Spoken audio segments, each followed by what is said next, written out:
Министрдің орынбасары отырады, Дастан Далабаев, Нұржігіт Қадырбекович. Улуттук китепкана боюнча ошо айлыктарды көтөрөбүз деп өкмөт биринчи жолу тилекке каршы ошо барган жок да. Азыр кандай болуп атат? Министр өзү келип алып бияка айткан, биз дагы экинчи жолу биз аракет кылабыз деп. Урматтуу Дастан мырза, ушул мыйзамга өзгөртүү зарылчылыгы эмнеден келип чыкты? Ушу айлыгын көтөрүү маселесине келгенде пайда болду да? Жок, сиз мындай кыскача айтсаңыз. Көтөрөбүз, Кудай буйрса. Ошол үчүн кылып атабыз. Эсептеп койдук.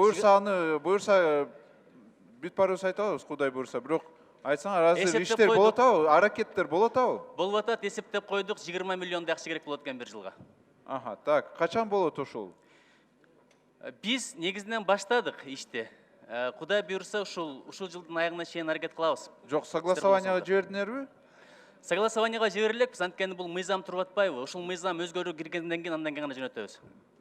Точно, ошол мыйзам бекиткенден кийин силер министерство дагы жөнөтөсүңөр, туурабы? Кудай буйрса, Эми чындыгында уят кой, улуттук китепкананын директору 9000 алса, өзү библиотекарь 5000 алса, бул өтө уят. 4,5 миң. Жардам бериш керекпиз.